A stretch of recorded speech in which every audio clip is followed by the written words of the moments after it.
అందరికీ నమస్తే. Welcome to T-SAT. టెట్కు సంబంధించినటువంటి అవగాహన కార్యక్రమానికి స్వాగతం.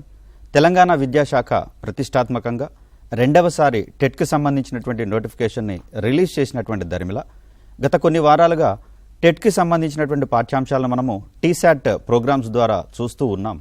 మరి ఈ సందర్భంలో టెట్ ప్రిపరేషన్కి సంబంధించినటువంటి సందేహాలు ఏమైనా ఉన్నా లేదా ప్రిపరేషన్ యొక్క స్ట్రాటజీస్ మీద ఏమైనా అనుమానాలు ఉన్నా కూడా అభ్యర్థులకు వాటి యొక్క సమాధానాలు అందించేటటువంటి కోణంలో మనకు ఈ కార్యక్రమాన్ని ఏర్పాటు చేయడం అనేది జరిగింది.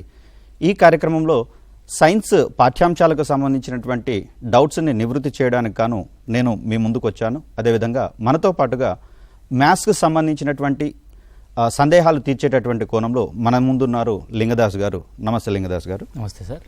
ఇక్కడ టెట్కి సంబంధించినటువంటి అంశాలను తెలుసుకోబోయేటటువంటి ముందర ఇక్కడ టెట్కి సంబంధించినటువంటి కొన్ని విషయాలకు సంబంధించిన ఒక వీడియోని చూసేటటువంటి ప్రయత్నం చేద్దాం. మరియు బిఎడ్ పూర్తి చేసిన అభ్యర్థులు అప్లై చేసుకోవచ్చు. ప్రభుత్వం నిర్వహించే డిఎస్సి పరీక్ష రాసేందుకు టెట్ ఉత్తీర్ణత తప్పనిసరి. పేపర్ 1 డిఎడ్ అభ్యర్థులు అర్హులు. ఈ పేపర్ 1 పరీక్షకి సంబంధించి 5 సబ్జెక్టులపై ప్రశ్నలు ఉంటాయి. చైల్డ్ డెవలప్మెంట్ అండ్ పెడగాగి, శిశు వికాసం అభ్యాసనం 30 మార్కులు, 30 ప్రశ్నలు ఉంటాయి. లాంగ్వేజ్ 1 తెలుగు 30 ప్రశ్నలకు గాను 30 మార్కులు కేటాయించారు. లాంగ్వేజ్ 2 ఇంగ్లీష్ 30 ప్రశ్నలకు 30 మార్కులు ఉంటాయి. మ్యాథమెటిక్స్ గణితం 30 ప్రశ్నలకు 30 మార్కులు ఉంటాయి. ఎన్విరాన్మెంటల్ స్టడీస్ 30 ప్రశ్నలకు 30 మార్కులు ఉంటాయి. ఈ 5 భాగాలకు సంబంధించి ప్రతి భాగంలో 30 ప్రశ్నలు, 30 మార్కులు ఉంటాయి. అన్నింటికీ కలిపి 150 మార్కుల ప్రశ్నపత్రం ఉంటుంది. ప్రతి సంవత్సరము 2 టెట్లను నిర్వహిస్తానని వాగ్దానం చేసింది. ఈ ప్రభుత్వం ఏర్పడిన తర్వాత ఒక టెట్ నిర్వహణ జరిగింది. ఆ టెట్లో పాస్ అయిన వాళ్ళు, అంతకుముందు ఉత్తీర్ణత సాధించిన వాళ్ళు 11,600కు పైగా ప్రభుత్వ పాఠశాలల్లో ఈరోజు విధుల్లో ఉన్నారు. అంటే ఒకేసారి వేలాది మందిని ఉపాధ్యాయులుగా మార్చిన ఘనత రాష్ట్ర ప్రభుత్వానికి. పేపర్ 2 పరీక్షకు బిఎడ్ అభ్యర్థులు అర్హులు. పేపర్ 2 పరీక్షకు సంబంధించి 5 విభాగాలలో ప్రశ్నలు ఇస్తారు. అందుకుగాను 150 ప్రశ్నలకు 150 మార్కులు కేటాయించారు. చైల్డ్ డెవలప్మెంట్ మరియు పెడగాకి సంబంధించి 30 మార్కులు, 30 ప్రశ్నలు ఉంటాయి. లాంగ్వేజ్ 1 తెలుగుకి సంబంధించి 30 ప్రశ్నలకు గాను 30 మార్కులు కేటాయించారు. లాంగ్వేజ్ 2 ఇంగ్లీష్ సబ్జెక్టుకి సంబంధించి 30 ప్రశ్నలకు 30 మార్కులు ఉంటాయి. ఇక సోషల్ స్టడీస్, మ్యాథమెటిక్స్, సైన్స్ సబ్జెక్టుపై ఒక్కో కంటెంట్ వారీగా 48 ప్రశ్నలకు 48 మార్కులు ఉంటాయి. గణితం, సైన్స్, సోషల్ స్టడీస్ అంశాల పెడగాకి సంబంధించి 12 ప్రశ్నలు, 12 మార్కులు ఉంటాయి. అన్ని ఉపాధ్యాయ ఉద్యోగాలు అంటే అది గ్రామ పంచాయతీ అంటే పంచాయతీ సిస్టంలో ఉన్న స్కూల్స్ కానీ, పంచాయతీరాజ్ సిస్టమ్ కింద ఆపరేట్ అవుతున్న స్కూల్స్ కానీ, మున్సిపల్ స్కూల్స్ కానీ, తెలంగాణలో మున్సిపల్ స్కూల్స్ తక్కువ. అట్లాగే మనకి గురుకులాల్లో కానీ లేదా గవర్నమెంట్ ఆధ్వర్యంలో నడుస్తున్న ఏ పాఠశాలలో కానీ టెట్ పాస్ అయితేనే ఉద్యోగం వచ్చే అవకాశం ఉంటుంది.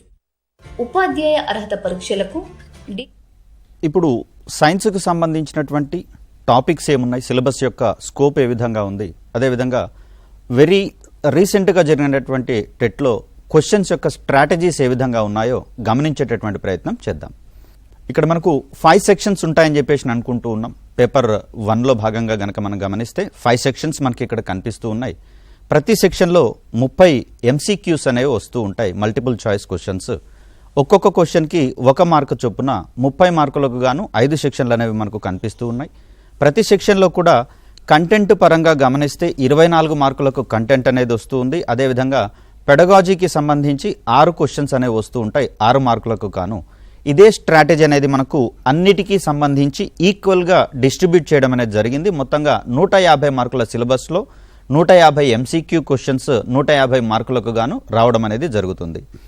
ఇక పేపర్ 2 విషయానికి వచ్చేసరికల్లా మనకు కొంచెం డిఫరెంట్ అప్రోచ్ అనేది మనకి ఇక్కడ కనిపిస్తూ ఉంది. ఏంటంటే మ్యాథమెటిక్స్ అండ్ సైన్స్కి కలిపి ఒక పేపర్ కనిపిస్తూ ఉంటే సోషల్ స్టడీస్ విభాగానికి సెపరేట్ పేపర్ అనేది మనకి ఇక్కడ కనిపిస్తూ ఉంది. పేపర్ 1 విషయానికి వచ్చేసరికల్లా అందరు అభ్యర్థులకు ఒకటే కామన్ పేపర్ అనేది ఇవ్వడం జరుగుతుంది. ఇక్కడ మాత్రం మనకు కొంచెం బైఫర్కేట్ అయినట్టుగా మనం చూస్తూ ఉన్నాం. ఇక్కడ ఫస్ట్ 3 సెక్షన్స్ సోషల్ స్టడీస్ అయినా మ్యాథమెటిక్స్ లేదా సైన్స్ వాళ్ళకైనా సరే కామన్గా ఉంటున్నటువంటి పేపర్స్. ఇక్కడ మొత్తంగా చూసుకుంటే మనకు 4 సెక్షన్లే ఉన్నట్లుగా మనం భావించాల్సి వస్తుంది. ఈ 4 సెక్షన్లలో 4th ఏలో మనకు సైన్స్కి సంబంధించినటువంటి కంటెంట్ కానివ్వండి, పెడగాజీ కానివ్వండి ప్రొవైడ్ చేయడం అనేది జరుగుతుంది. దీంట్లో 48 మార్క్స్కి కాను మనకు అక్కడ సిలబస్ అనేది కనిపిస్తూ ఉంది. అదేవిధంగా 12 మార్క్స్ అనేది మ్యాథ్స్ అండ్ సైన్స్కి సంబంధించినటువంటి పెడగాజికల్ క్వశ్చన్స్ అనేవి మనకు అపియర్ అవుతూ ఉంటాయి.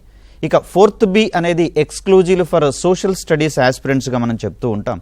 దీంట్లో కూడా మనకు 48 మార్కులు కంటెంట్కు గాను, అదేవిధంగా 12 మార్కులు మెథడాలజీకి సంబంధించినటువంటి క్వశ్చన్స్ రావడం అనేది జరుగుతుంది. ఇది ఒక్కటే ఇక్కడ ఉన్నటువంటి డిఫరెన్స్గా మనం గమనించాలి.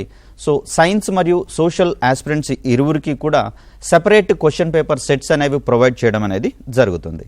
ఇక దీంట్లో సిలబస్ పరిధిని గనక మనం గమనిస్తే 6th to 8th క్లాస్ వరకు ఉన్నటువంటి టాపిక్స్ ఏవైతే ఉన్నాయో ఈ టాపిక్స్ని సీనియర్ సెకండరీ లెవెల్ వరకు చదువుకోవాలని చెప్పేసి మనకు ఇన్ఫర్మేషన్ బులెటిన్లో అందించినటువంటి పరిస్థితులలో కాస్త డిఎస్సి ప్రిపరేషన్ని కానివ్వండి, టెట్కి సంబంధించినటువంటి ప్రిపరేషన్ని కానివ్వండి సెపరేట్గా చేయాలనే ఉద్దేశంతో కాకుండా కలిపి చదువుకోవాల్సినటువంటి అవసరం ఏర్పడినట్లుగా ఇక్కడ మనం చూస్తూ ఉన్నాం.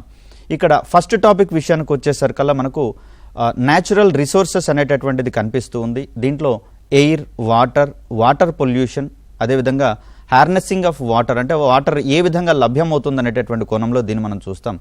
స్టేట్స్ ఆఫ్ వాటర్ అంటే వాటర్ ఎన్ని స్థితులలో లభ్యమవుతుంది అనేటటువంటి అంశాన్ని ఇక్కడ మనం చూస్తాం.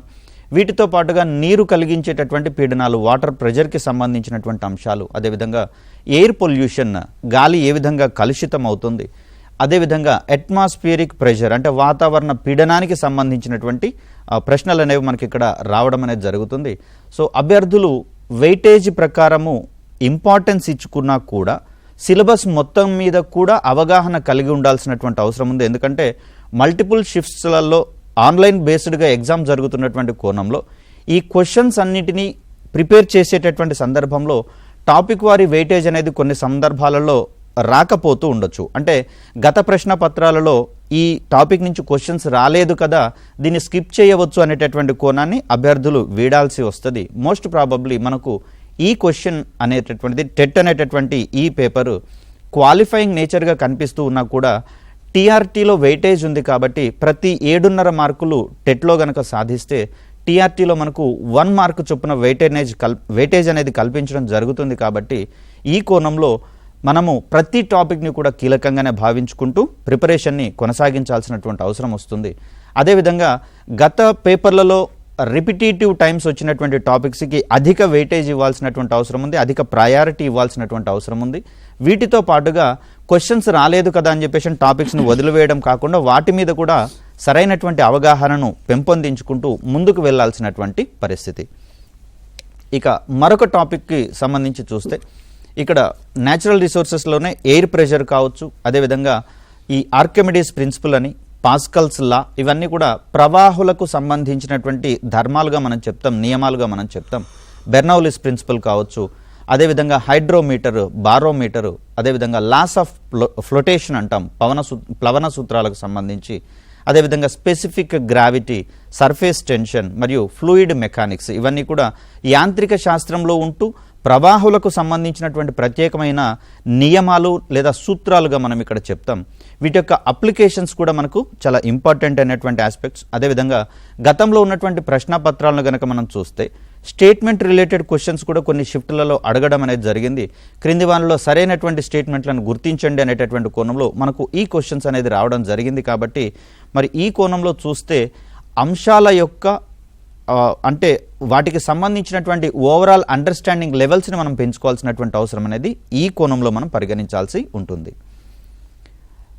ఇక అవర్ యూనివర్స్ అనేటటువంటిది మరొక టాపిక్గా మనకు కనిపిస్తుంది సైన్స్ కంటెంట్లో భాగంగా. దీంట్లో సోలార్ ఎక్లిప్సెస్, అదేవిధంగా ల్యూనార్ ఎక్లిప్సెస్ అంటే సూర్య చంద్ర గ్రహణాలకు సంబంధించి వాటి వెనకాల ఉన్నటువంటి బిహైండ్ రీజన్స్ ఏంటి, అవి ఏ సందర్భాల్లో ఏర్పడేందుకు అవకాశం ఉంది, ఇలా ఏర్పడడానికి ఆ పర్టికులర్ డేస్ అమావాస్య కావచ్చు, పౌర్ణమి కావచ్చు, ఇవే ఎందుకు కారణం అవుతున్నాయి? ఈ కోణంలో మనకు క్వశ్చన్స్ అడిగేందుకు అవకాశం ఉంది. అదేవిధంగా కాన్స్టలేషన్స్, నక్షత్ర రాశులకు సంబంధించి, మరి ఈ నక్షత్ర రాశుల సందర్భంగా మనం జోడియాక్ సైన్స్ అనేటటువంటి వాటిని డెవలప్ చేసుకోవడం జరిగింది. మరి ఏ నక్షత్ర రాశి ఏ జోడియాక్ సైన్ మీద ఎఫెక్ట్ చూపిస్తుంది అనేటటువంటి కోణంలో కూడా మనకు క్వశ్చన్స్ పడేందుకు అవకాశం ఉంది. అదేవిధంగా చూస్తే స్పేస్ ట్రావెల్కి సంబంధించి సోలార్ సిస్టంలో ఉన్నటువంటి గ్రహాలు, వాటి యొక్క ప్రత్యేకతలు, వీటి మీద కూడా మనము క్వశ్చన్స్ని ఎక్స్పెక్ట్ చేయవచ్చు. అదేవిధంగా శాటిలైట్స్కి సంబంధించి మనకు కృత్రిమ ఉపగ్రహాలని, సహజ ఉపగ్రహాలని చెప్పేసి మనకు ఉంటూ ఉన్నాయి. మరి ఈ సోలార్ సిస్టంలో ఏ ఏ గ్రహాలకు ఉపగ్రహాలు ఉన్నాయి, సహజ ఉపగ్రహాలు వేటికి లేవు అనేటటువంటి కోణంలో, అదేవిధంగా భూమి చుట్టూతా తిరిగేటటువంటి సందర్భంలో కృత్రిమ ఉపగ్రహాల నుంచి మనకు ఏ విధమైనటువంటి ప్రయోజనాలు అందుతున్నాయి, ఇవన్నీ కూడా మనకు చాలా క్లియర్ కట్గా తెలుసుకోవాల్సినటువంటి అవసరం ఉంది. వీటితో పాటుగా నక్షత్రాలు, వివిధ నక్షత్రాలకు సంబంధించి, తోకచుక్కలకు సంబంధించి, అదేవిధంగా భూమికి సంబంధించినటువంటి ప్రాథమిక అంశాల మీద కూడా మనకు క్వశ్చన్స్ పడేటటువంటి అవకాశం అనేది ఏర్పడుతుంది. వెరీ రీసెంట్గా జరిగినటువంటి ఎగ్జామ్లో ఈ క్రింది వానిలో కృత్రిమ ఉపగ్రహం యొక్క ఉద్దేశం కానిది ఏదనేటటువంటి కోణంలో మనకు క్వశ్చన్స్ రావడం అనేది జరిగింది. మరి అలాంటి సందర్భంలో కృత్రిమ ఉపగ్రహాలు ఏ విధమైనటువంటి సర్వీసెస్ మనకు అందించే అవకాశం ఉంది, వాటి నుంచి మనం ఏ బెనిఫిట్స్ పొందుతాము తెలుసుకుంటే, ఎన్ని రకాల ఉపగ్రహాలు ఉన్నాయో తెలుసుకుంటే, వాటి ద్వారా అవి కలిగించలేనటువంటి ప్రయోజనాల గురించి మనం ఒక అవగాహన రావడానికి అవకాశం అనేది ఉంటుంది. ఇక్కడ మరొక టాపిక్గా మనకు మ్యాటర్ అరౌండ్ అజ్, అంటే మన చుట్టూ ఉన్నటువంటి పదార్థానికి సంబంధించినటువంటి క్వశ్చన్స్ దీని నుంచి ఎక్స్పెక్ట్ చేయవచ్చు. దీంట్లో భాగంగా స్టేట్స్ ఆఫ్ మ్యాటర్, అంటే పదార్థం యొక్క స్థితులు ఎన్ని రకాలుగా ఉంటుంది, అదేవిధంగా ప్రాపర్టీస్ ఆఫ్ మ్యాటర్, పదార్థం యొక్క లక్షణాలు ఏంటి, ధర్మాలు ఏంటి అనేటటువంటి కోణంలో, అదేవిధంగా సబ్స్టాన్సెస్ అండ్ మిక్చర్స్, ఇక్కడ మనకు పదార్థాలకు సంబంధించి చూస్తే విభిన్న రకాలైనటువంటి మిశ్రమాలను మనము ప్రిపేర్ చేసుకొని వాటిని సమయానుసారంగా మనం వాడుకోవాల్సి వస్తుంది కదా. మరి అలాంటి సందర్భంలో కొన్ని రకాలైనటువంటి మిక్చర్స్ని సెపరేషన్ చేయాల్సినటువంటి సందర్భాల్లో ఏ ఏ పద్ధతులు ఉన్నాయి, ఇవన్నీ కూడా మనం ఒక అవగాహన కలిగించాల్సి వస్తుంది. Methods of separation of mixtures అనేటటువంటి మిశ్రమాలను వేరు చేసేటటువంటి పద్ధతులు, అదేవిధంగా ఫైబర్స్, దారాలకు సంబంధించినటువంటి అంశాలు, మనం రెగ్యులర్గా ధరించేటటువంటి వస్త్రాలలో ఇక్కడ ఋతువుల వారీగా మనం వేరియేషన్స్ అనేవి ప్రదర్శిస్తూ ఉన్నటువంటి సందర్భాలలో ఆయా దారాలకు సంబంధించినటువంటి ప్రాథమిక అవగాహన, అంటే మనకు పట్టులో కొన్ని రకాలైనటువంటి ప్రోటీన్స్ ఉంటాయి, అదేవిధంగా ఉన్నిలో ఉండేటటువంటి ప్రోటీన్ ఏంటి, ఈ కోణంలో కూడా మనం క్వశ్చన్స్ని ఎక్స్పెక్ట్ చేయవచ్చు. అదేవిధంగా చూస్తే ప్లాస్టిక్స్ మీద కూడా మనం గణనీయమైనటువంటి డెవలప్మెంట్స్ అనేవి జరుగుతూ ఉన్నాయి. రకరకాలైనటువంటి వస్తువుల్ని ప్లాస్టిక్ వస్తువులుగా మార్చిన తర్వాత అవి అధిక మన్నిక కలిగినటువంటి వస్తువులుగా మనం చూస్తూ ఉన్నాం. గతంలో అయితే నీటిని పట్టుకోవడానికి కుండలు వాడేవారు, వీటి యొక్క లైఫ్ టైం తక్కువ. వాటిని తర్వాత కాలంలో లోహపు బిందెలు అనేటటువంటివి రీప్లేస్ చేయడం జరిగింది. ప్రస్తుతం వాటిని ప్లాస్టిక్స్ అనేవి ఆక్రమించడం జరిగినాయి.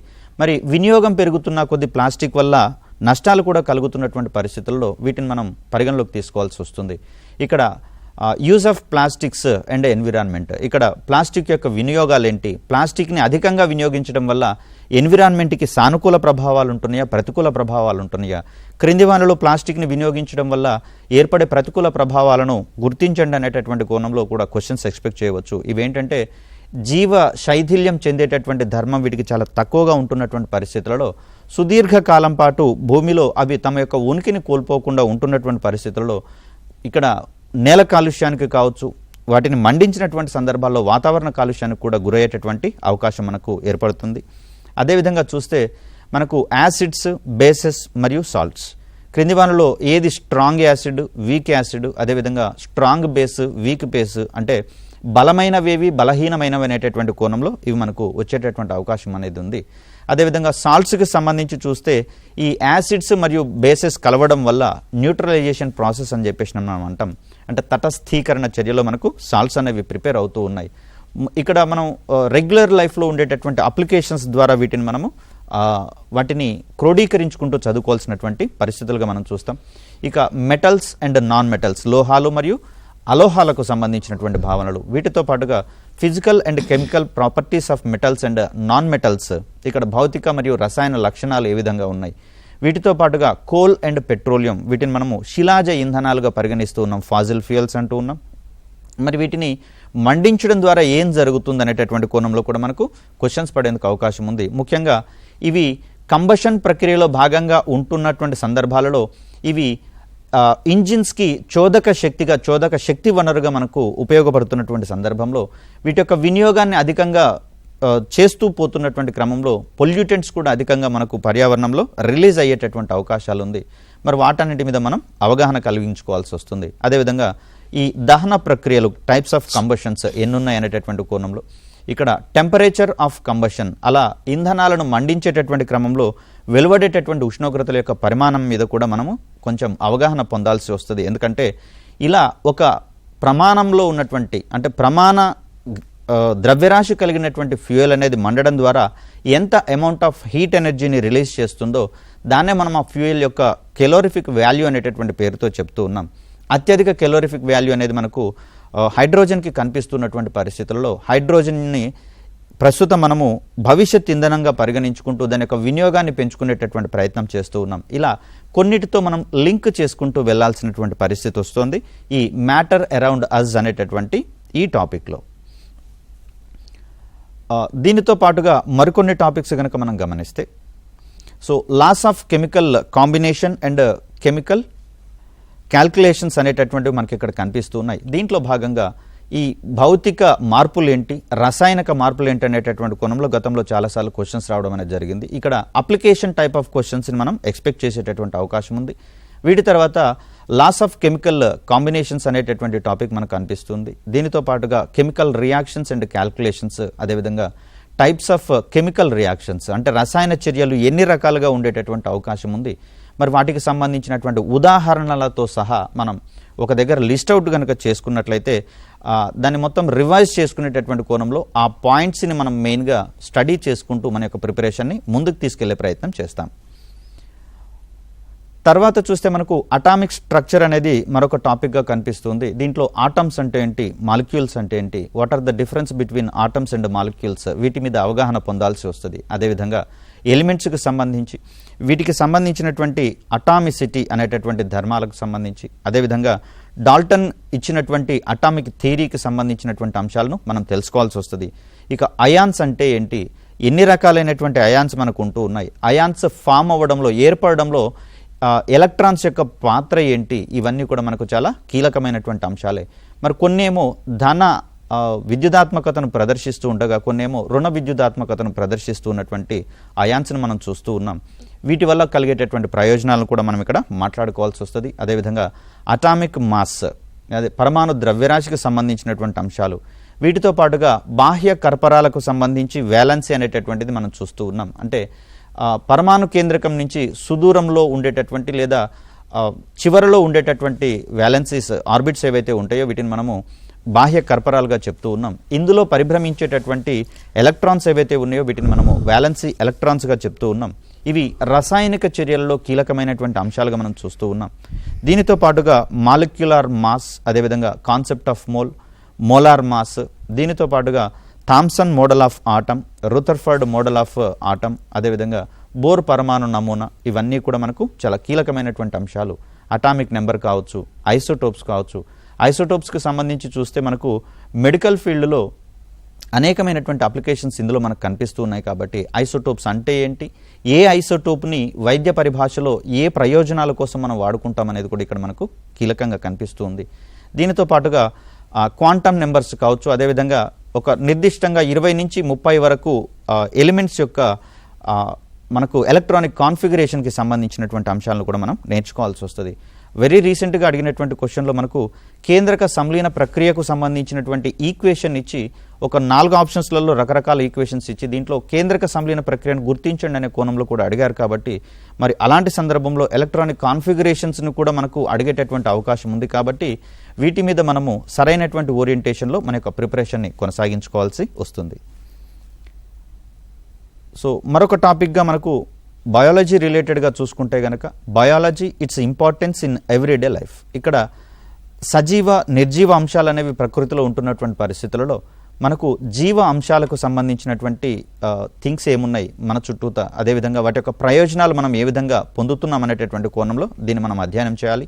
అదేవిధంగా లివింగ్ వరల్డ్కి సంబంధించి what are the characteristics, classification of plants and animals అంటే మొక్కలు మరియు జంతువుల యొక్క వర్గీకరణ, వాటి యొక్క లక్షణాలు, వీటన్నిటికీ సంబంధించినటువంటి అంశాల మీద ప్రాథమిక అవగాహనతో పాటుగా వీటిని అప్లికేషన్స్ ఓరియంటేషన్లో అడిగినా కూడా ఆన్సర్ చేయగలిగేటట్టుగా ఉండాలి. కాబట్టి ఇక్కడ ఇది మనకు ఇంటర్మీడియట్ లెవెల్ వరకు ఎక్స్పెక్ట్ చేయగలిగేటటువంటి అవకాశం ఉంది. కాబట్టి థరోగా ఈ సబ్జెక్టు నేర్చుకుంటేనే మనకు కాస్త ఈ క్వశ్చన్స్ని ఫేస్ చేసేటటువంటి క్రమంలో ఎలాంటి డిఫికల్టీస్ ఎదురైనా కూడా మనం వాటిని ఈజీగా క్రాక్ చేసేటటువంటి అవకాశం అనేది ఏర్పడుతుంది. నెక్స్ట్ టాపిక్గా మనకు సెల్ అనేది కనిపిస్తుంది కణానికి సంబంధించి. దీంట్లో సెల్ అనేటటువంటి అంటే కణం యొక్క ప్రాథమిక భావనలు ఏంటి, సెల్ థియరీ కణానికి సంబంధించినటువంటి థియరీస్ ఏమున్నాయి, అదేవిధంగా differences between plant cell and Animal cell అంటే మొక్కలకు సంబంధించినటువంటి కణాలు అదేవిధంగా జంతు కణాలకు మధ్య ఉన్నటువంటి డిఫరెన్సెస్ ఏంటి, వీటితో పాటుగా సెల్ డివిజన్స్ అంటే కణ విభజన ఏ విధంగా జరుగుతుంది, వాటి సహాయంతో సెల్ ఆర్గాన్స్ ఏ విధంగా ఫామ్ అవుతున్నాయి, ఇవన్నీ కూడా మనకు ఇంపార్టెంట్ ఆస్పెక్ట్స్గా కనిపిస్తూ ఉన్నాయి. దీనితో పాటుగా టిష్యూస్కి సంబంధించి చూస్తే ఎనిమల్ టిష్యూస్ అదేవిధంగా ప్లాంట్ టిష్యూస్ కణజాలాలకు సంబంధించినటువంటి భావనలుగా వీటిని మనం చూస్తాం. ఇక నెక్స్ట్ కనుక గమనిస్తే ప్లాంట్ వరల్డ్ అదేవిధంగా టైప్స్ ఆఫ్ ప్లాంట్స్ అనేది మనకు కనిపిస్తూ ఉంది. పార్ట్స్ ఆఫ్ ఏ ప్లాంట్ అంటే మొక్కకు సంబంధించినటువంటి వివిధ విభాగాల మీద మనం అవగాహన పొందాల్సి ఉంటుంది. అదేవిధంగా వాటి యొక్క ఫంక్షన్స్ విధులు ఏంటి అనేటటువంటి కోణంలో మనం చూస్తాం.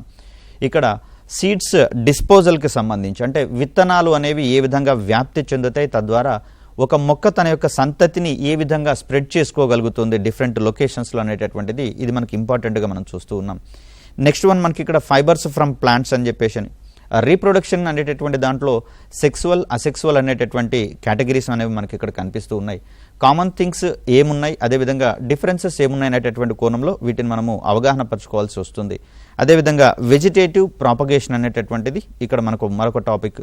న్యూట్రిషన్, ఫోటోసింథసిస్ అదేవిధంగా ఎక్స్క్రీషన్కి సంబంధించి అంటే ఇక్కడ శరీరంలో ఉండేటటువంటి విసర్జక వ్యవస్థల నుంచి మొదలుకొని పోషణ వ్యవస్థ అదేవిధంగా ఇక్కడ మనకు ఫోటోసింథసిస్ కిరణజన్య సంయోగ క్రియకు సంబంధించినటువంటి అంశాల మీద కూడా మనం అవగాహన పొందాల్సి వస్తుంది. అదేవిధంగా చూస్తే మొక్కల యొక్క వాణిజ్యపరమైనటువంటి ప్రాధాన్యత ఏ విధంగా ఉందో కూడా మనం చూడాల్సి వస్తుంది. ఎందుకంటే ఔషధ మొక్కలు అని చెప్పేసి సుగంధ ద్రవ్యాలకు సంబంధించినటువంటి అంశాల్లో కూడా వీటి యొక్క ఎకనామిక్ కంట్రిబ్యూషన్ అనేది చాలా అధికంగా ఉంటున్నటువంటి పరిస్థితులలో ఈ ఇంపార్టెన్స్ని మనం అర్థం చేసుకోవాల్సి వస్తుంది. ఇక్కడ నెక్స్ట్ వన్ కనుక గమనిస్తే కొంచెము హై వెయిటేజ్ ఉన్నటువంటి టాపిక్గా మనకి ఇది కనిపిస్తుంది. న్యాచురల్ ఫినామినాన్ అనేది దీంట్లో 3 రకాలైనటువంటి టాపిక్స్ని ఒకటే దగ్గర ఇంక్లూడ్ చేయడం అనేది జరిగింది. మోస్ట్ ప్రాబబ్లీ ఇక్కడ ఈ 3 టాపిక్స్కి కూడా మనకు వేవ్స్ అనేటటువంటి ధర్మాలు అనేవి వస్తూ ఉన్నాయి. కాబట్టి ఆ వేవ్స్ యొక్క ప్రాథమిక ధర్మాలు ఏ విధంగా ఉన్నాయి అదేవిధంగా వీటికి సంబంధించినటువంటి అంశాలను అవగాహన చేసుకుంటూ మనం వెళ్లాల్సి వస్తుంది. దీంట్లో మనకు లైట్లో భాగంగా అంటే కాంతిలో భాగంగా కాంతి ధర్మాల మీద అదేవిధంగా కాంతికి సంబంధించినటువంటి డిఫరెంట్ ప్రాపర్టీస్ ఏ విధంగా ఉన్నాయి, క్యారెక్టరిస్టిక్స్ ఏ విధంగా ఉన్నాయి, మరి ఆ ప్రాపర్టీస్ ఆధారంగా పనిచేసేటటువంటి డివైజెస్ ఏంటి, కటకాలు పనిచేయడంలో ఏ నియమము పనిచేస్తూ ఉంది, అదేవిధంగా దర్పణాలు పనిచేయడంలో ఏ విధమైనటువంటి ధర్మం పనిచేస్తుంది. ఇక్కడ దర్పణాలు కటకాల సందర్భంగా ఇమేజెస్ ప్రతిబింబాలు అనేటటువంటివి కనిపిస్తూ ఉన్నాయి. నిజ ప్రతిబింబం ఎప్పుడు ఏర్పడుతుంది, వర్చువల్ ప్రతిబింబం ఎప్పుడు ఏర్పడుతుంది, ఇవన్నీ మనకు కీలకమైనటువంటి అంశాలుగా చూస్తాం. ఇక దీని నుంచే మనకు ఇంటర్మీడియట్ లెవెల్ వరకు అడుగుతున్నారు. కాబట్టి ఇక్కడ టోటల్ ఇంటర్నల్ రిఫ్లెక్షన్ కావచ్చు, దానికి సంబంధించినటువంటి అప్లికేషన్స్, ఇక్కడ అప్లికేషన్ రిలేటెడ్ ఓరియంటేషన్స్ కూడా మనకు కనిపిస్తూ ఉన్నాయి. కాబట్టి క్వశ్చన్స్ యొక్క న్యూ స్ట్రాటజీస్లో భాగంగా assertion reasoning type of questions కూడా మనకు ఎక్కడైతే ఈ అప్లికేషన్స్ ఎక్కువగా ఉంటాయో, రీజన్స్ ఎక్కువగా ఉంటాయో ఆ ఏరియాలో మనకు అసెర్షన్ రీజనింగ్ టైప్ క్వశ్చన్స్ పడేటందుకు అవకాశం అనేది ఉంది. దీనితో పాటుగా హ్యూమన్ ఐ మానవ నేత్రానికి సంబంధించినటువంటి ప్రాథమిక అంశాలు అదేవిధంగా ఈ డిఫెక్ట్స్ ఎలా ఏర్పడతాయి, కంటిలో రకరకాల డిఫెక్ట్స్ అనేవి మనకు కనిపిస్తున్నాయి. హ్రస్వ దృష్టి అని, దీర్ఘ దృష్టి అని, ఇలాంటి వాటికి బిహైండ్ రీజన్స్ ఏంటి, అదేవిధంగా వాటిని రెక్టిఫై చేసేటటువంటి కోణంలో ఏ విధమైనటువంటి మెకానిజమ్స్ మనం ఫాలో కావాలనేది కూడా చాలా కీలకమైనటువంటి అంశాలుగా మనం చూస్తూ ఉన్నాం. ఇక మరొక టాపిక్గా మనకు సౌండ్ అనేది కనిపిస్తుంది. సౌండ్కు సంబంధించి ధ్వని ఏ ఏ సందర్భాల్లో పుడుతుంది అనేటటువంటి అంశంతో పాటుగా ధ్వని ఒక తలానికి తగిలినటువంటి సందర్భంలో ఏ విధమైనటువంటి దృగ్విషయాలు ఏర్పడతాయి, మరి అలాంటి సందర్భంలో మనకు ఎకో ప్రతిధ్వని అనేటటువంటిది ప్రతినాదం అనేటటువంటిది ఏర్పడుతూ ఉంది. రెండిటి మధ్య డిఫరెన్స్ ఏంటి, ఈ ఎకో కానివ్వండి ప్రతినాదాన్ని కానివ్వండి రెడ్యూస్ చేసేటటువంటి క్రమంలో ఏ విధమైనటువంటి మెకానిజమ్స్ మనం ఎస్టాబ్లిష్ చేసుకున్నాము, ఇవన్నీ కూడా మనకు చాలా ఇంపార్టెంట్.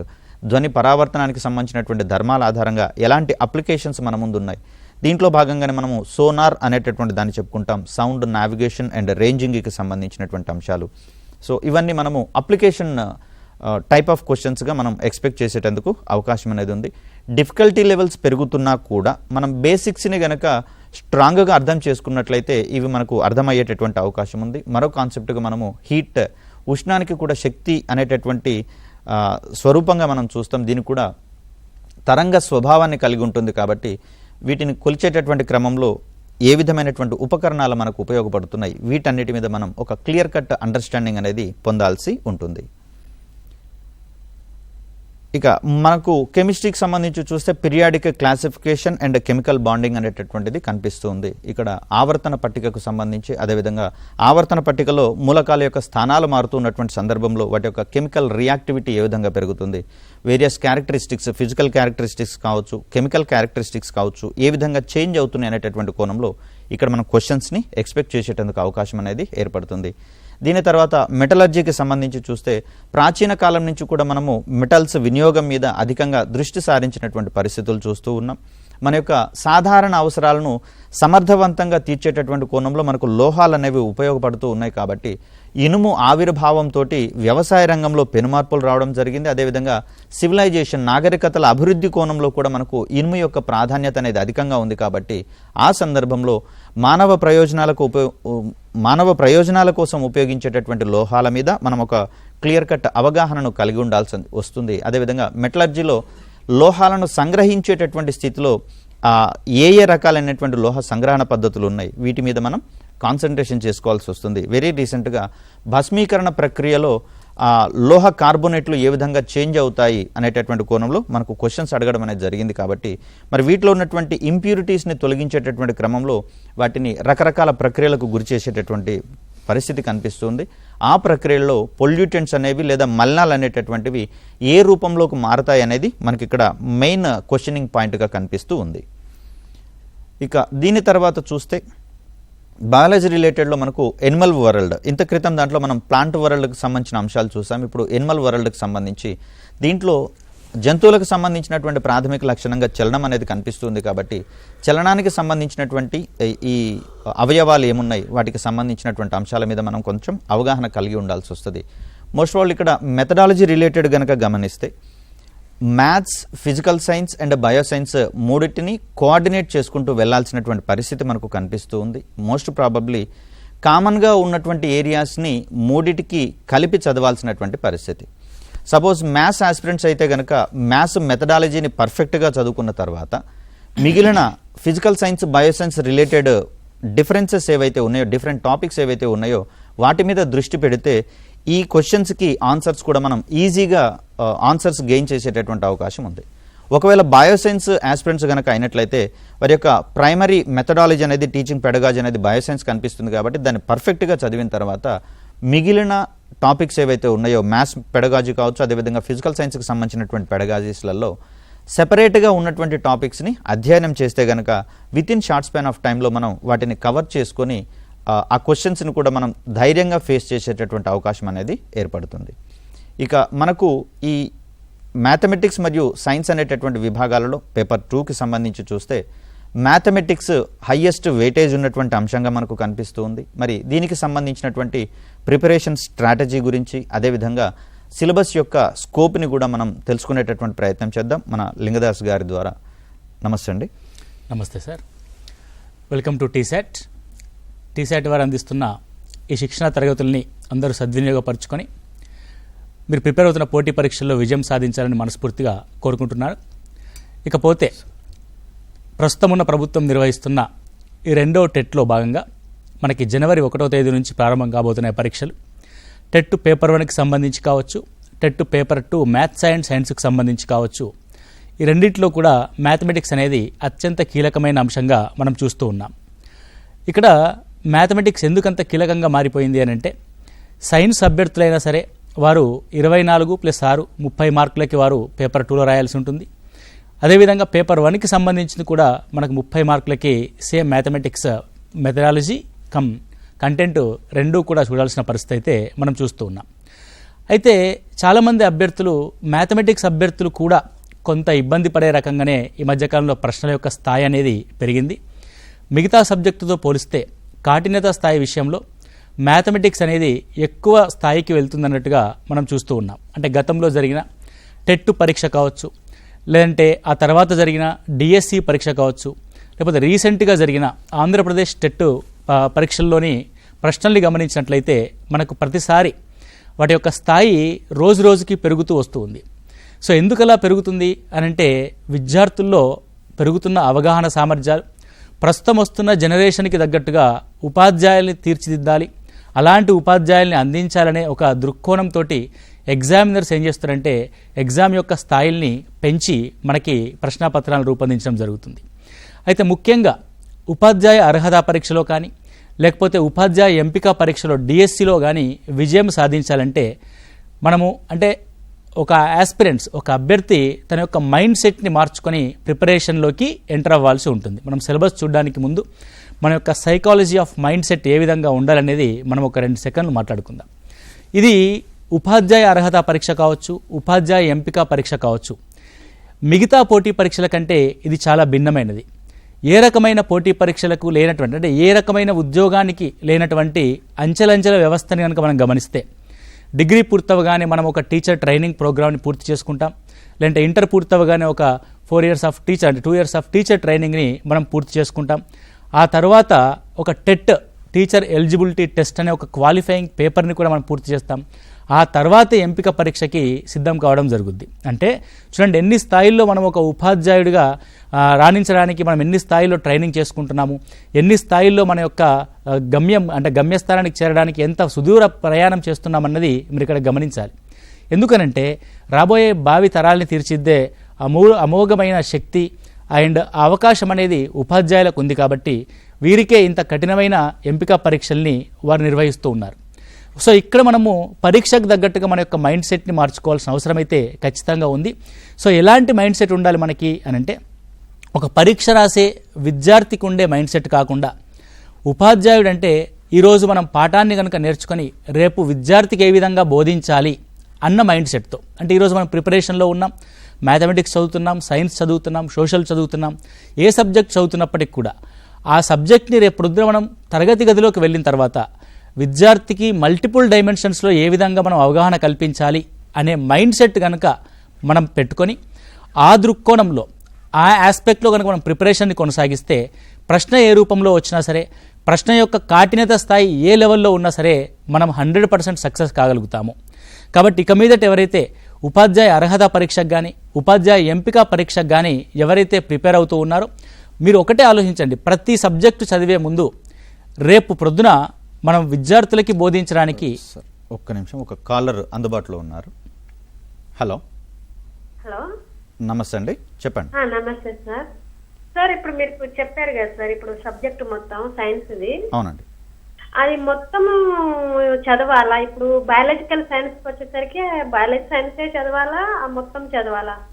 అయితే ఇక్కడ వెయిటేజ్ ఉంది, ప్లస్ ఇది టీఆర్టీలో, అదేవిధంగా ఇది క్వాలిఫైడ్ నేచర్ కూడా ఉంది. కాబట్టి వీలైనంతగా అన్ని సబ్జెక్టులు చదివితేనే బెటర్ అండి. ఎందుకంటే బయోసైన్స్కి మనకు సెపరేట్ పేపర్ అంటూ లేదు. కాబట్టి బయోసైన్స్ కంటెంట్స్తో పాటుగా మ్యాథ్స్ అండ్ సైన్స్ కంటెంట్స్ కూడా మనకు కనిపిస్తూ ఉన్నాయి. కాబట్టి ఫిజికల్ సైన్స్ కావచ్చు, కెమిస్ట్రీ కావచ్చు, ఇది బయోసైన్స్ వాళ్ళకు కాస్త కష్టమైనటువంటి క్లిష్టమైనటువంటి అంశమే, కానీ వాటిని కూడా నేర్చుకోవాల్సినటువంటి అవసరం ఉంది. ఎందుకంటే ఒకవేళ రేపు మీరు జాబ్ చేసేటటువంటి సందర్భంలో ఫ్యాకల్టీ వేరే విధులలో ఎంగేజ్ అయినా, లేదా అక్కడ స్కార్సిటీ కొరత ఉన్నా కూడా మిగిలిన సబ్జెక్టులు కూడా ఒక సైన్స్ టీచర్గా యూ నీడ్ టు డీల్, మనము వాటిని డీల్ చేయాల్సి వస్తుంది. కాబట్టి ఈ క్లిష్ట పరిస్థితులు తట్టుకునే కోణంలో బహుశా వాటిని సిలబస్లో ఇంక్లూడ్ చేసినట్లుగా మనం భావించాల్సి వస్తుంది.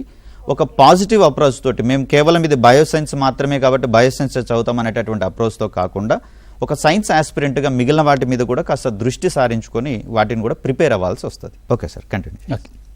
సో అట్లా ఒక సబ్జెక్ట్ మనం నేర్చుకుంటున్నప్పుడు రేపు తరగతి గదిలోకి వెళ్ళిన తర్వాత ఆ సబ్జెక్ట్ని ఏ విధంగా బోధించాల్సి వస్తుంది, ఆ సబ్జెక్టు చుట్టూ ఉన్న పరిధి, దాని యొక్క అప్లికేషన్ ఓరియంటేషను, నిత్య జీవితంలో విద్యార్థికి ఏ విధంగా ఉపయుక్తంగా ఉంటుంది అనే దృక్కోణంలో మనము బోధించాల్సి ఉంటుంది. కాబట్టి ఆ రకమైన ప్రశ్నల్ని మనం ఈ మధ్యకాలంలో ఎక్కువగా చూస్తూ ఉన్నాం. అంటే కంప్లీట్గా టెక్స్ట్ బుక్ బేస్డ్గా కాకుండా టెక్స్ట్ బుక్ దాటి కూడా out of the box questions కూడా రావడానికి గల ముఖ్యమైన కారణము అదేగా మనం చూడొచ్చు.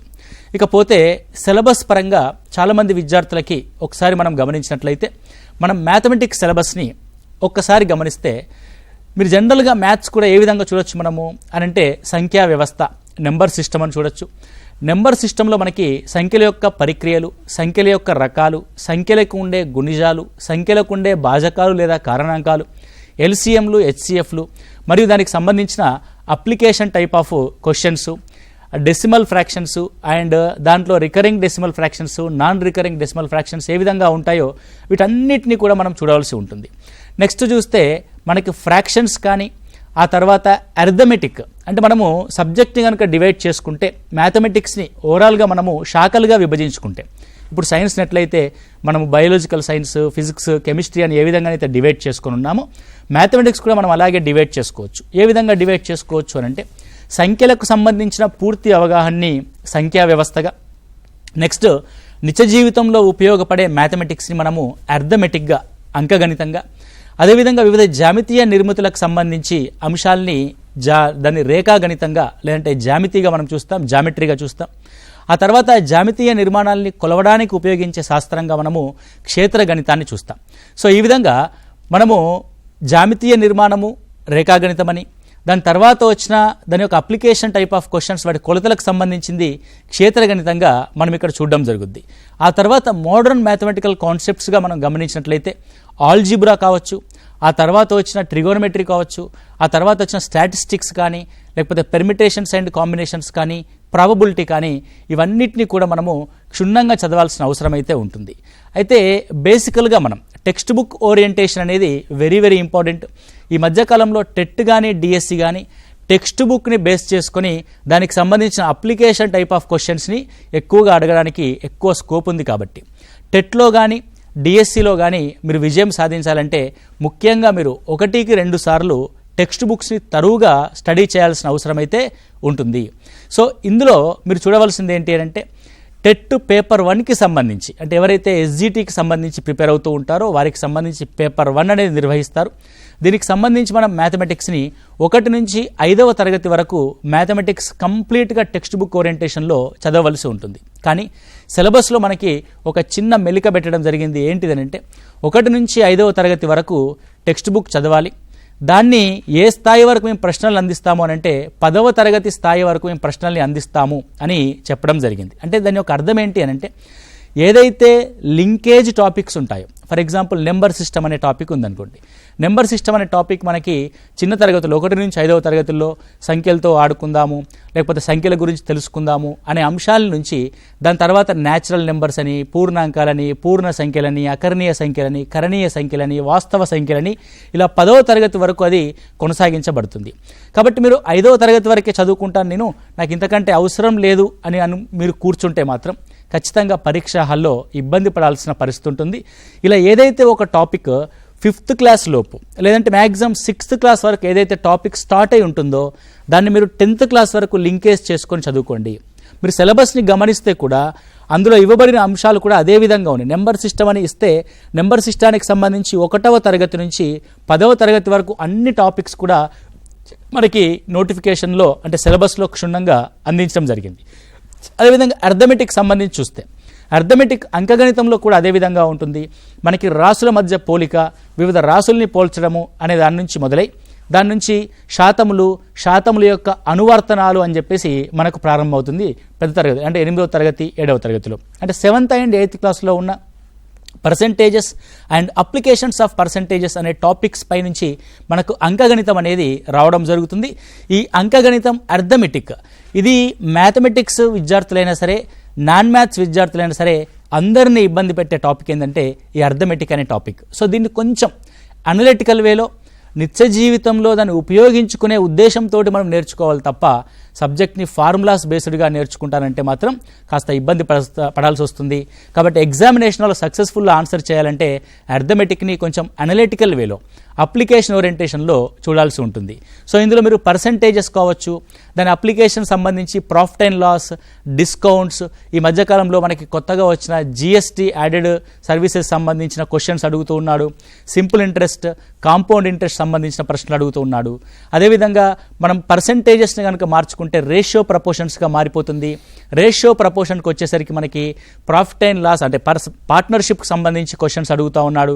అదేవిధంగా కాలము దూరము, కాలము పనికి సంబంధించి ప్రపోర్షనేట్ అంటే ఏదైతే అనుపాతం ఉంటుందో అనుపాతానికి సంబంధించిన అప్లికేషన్స్ బేస్ చేసుకొని time and distance and time and work కూడా అడగడం జరుగుతుంది. కాబట్టి ఈ క్వశ్చన్స్ ఏవైతే మీకు టెక్స్ట్ బుక్ బేస్డ్ అంటే మీరు దీనికోసం మళ్ళీ కొత్తగా పుస్తకాలు చదవాల్సిన అవసరం ఏమీ లేదండి. టెక్స్ట్ బుక్స్లోనే మనకి ఉంటుంది. కాబట్టి పూర్తి స్థాయిలో 1 నుంచి 10వ తరగతి వరకు అన్ని టెక్స్ట్ బుక్స్ మన దగ్గర ఉండాలి. ఏ టాపిక్స్ ఏ తరగతిలో ఉన్నాయి అనేది మీరు క్లియర్గా నోట్ చేసుకొని పెట్టుకోండి. టెక్స్ట్ బుక్ చదవడం అంటే ఫస్ట్ క్లాస్ పూర్తయిన తర్వాత సెకండ్ క్లాస్ చదువుతాను, సెకండ్ క్లాస్ పూర్తయిన తర్వాత థర్డ్ క్లాస్ చదువుతాను అని అట్లా ఇయర్ వైజ్గా కాకుండా మీరు టాపికల్ వైజ్గా అంటే శీర్షిక పద్ధతిన మీరు చదవాల్సి ఉంటుంది. మనకు కూడా కరికులంలో రకరకాల మెథడ్స్ ఉంటాయి. ఏ విధంగా మనము కరికులంని ఫ్రేమ్ చేస్తామన్నప్పుడు శీర్షిక పద్ధతి అని ఒకటి ఉంటుంది. శీర్షిక పద్ధతి అంటే ఏంది?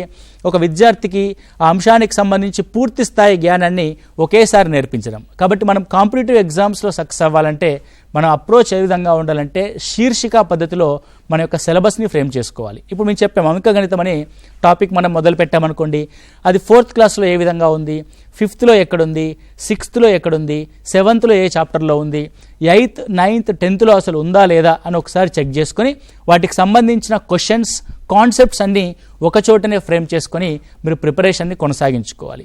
ఇక్కడ కన్ఫ్యూజన్ చాలామంది విద్యార్థుల్లో ప్రిపేర్ అవుతారు పాపం. ద రైట్ వే ఆఫ్ డైరెక్షన్లో ఎవరైతే కష్టపడతారో అంటే మనం కష్టపడుతున్నాం, టైం స్పెండ్ చేస్తున్నాం, డబ్బులు ఖర్చు పెడుతున్నాం, కానీ విజయానికి కాస్త కూసంత వేటు దూరంలో ఆగిపోతున్నాం. దానికి గల కారణం ఏంటంటే సరైన డైరెక్షన్లో సరైన దిశలో మన యొక్క ప్రిపరేషన్ అనేది కొనసాగకపోవడము.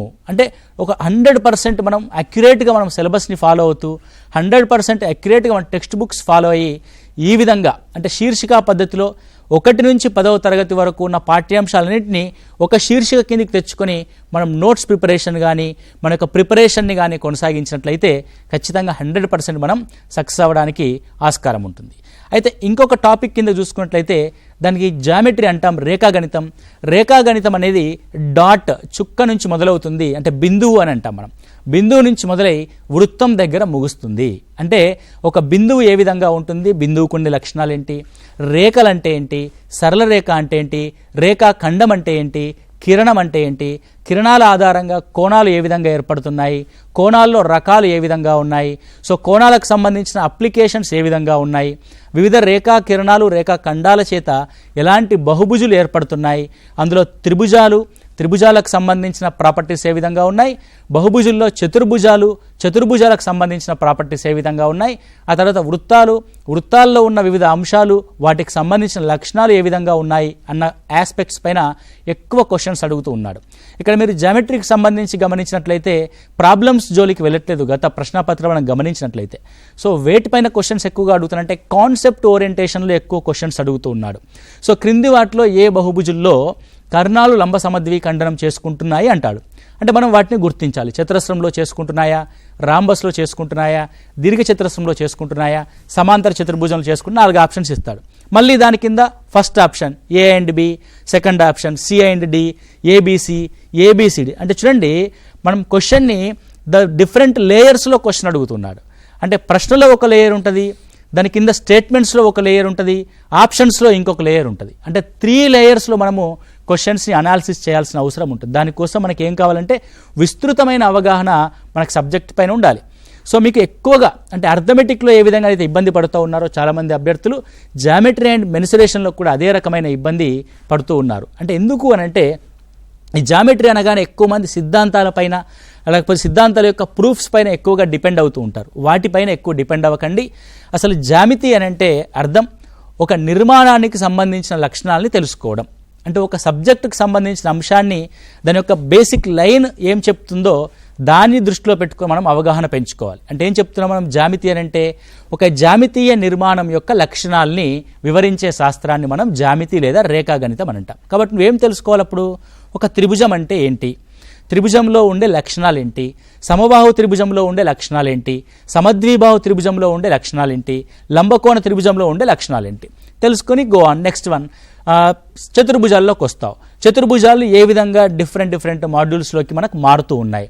సమాంతర చతుర్భుజం ఏ విధంగా ఏర్పడింది, దాని నుంచి దీర్ఘచతురస్రం ఏ విధంగా ఏర్పడింది, దాని నుంచి చతురస్రం ఏ విధంగా ఏర్పడింది, ఈ రెండింటి యొక్క లక్షణాలను చేసుకొని మనకి అంటే రాంబస్ ఏ విధంగా ఏర్పడింది, రెండింటి లక్షణాలని ఆధారంగా చేసుకొని చతురస్రం ఏ విధంగా ఏర్పడిందని కోరిలేషన్ వేలో మనం చదువుకుంటూ వెళ్ళాల్సి ఉంటుంది. సో ఈ ఆస్పెక్ట్లో మనము చదవండి. ఆస్పెక్ట్లో మనం చదువుతూ వెళ్ళినట్లయితే ఖచ్చితంగా మనము 100% సక్సెస్ అవుతాం. ఇప్పుడు ఒక కాలర్ లైన్లో ఉన్నారు, వాటికి సమాధానం చెప్తాం. నమస్తే అండి. నమస్తే సార్. నమస్తే అమ్మా. మీ క్లాస్ విన్నాం సార్. మేము ఇది థ్యాంక్ యూ. టీషర్ట్లు నిపుణులు వస్తుంటాయి సార్, అంటే ఆంధ్ర సార్ మాది. థ్యాంక్ యూ అమ్మా.